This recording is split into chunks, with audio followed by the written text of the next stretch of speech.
Alright, this is just the before. I put the new spoiler on.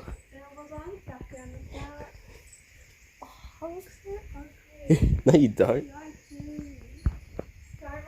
This is before. Alright, so we're going to be putting the new spoiler on. So the first thing we've got to do is take off the old 4 10mm bolts.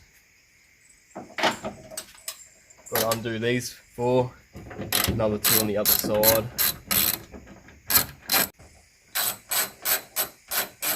This is what it looks like without the spoiler. You got it off. Looks nice. Have like residue stains like this just to get some off spray.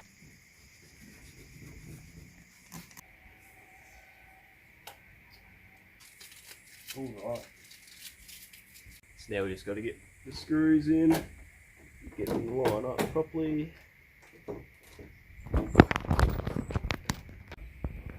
Alrighty, this is what it looks like on the car. How good does that look? I love it. Yeah, I put my sticker just there so now everyone can see where it's from. Yeah, big fan of this. Looks good. Not sure if I'm going to paint it white, but might just keep it that way. Thanks for watching.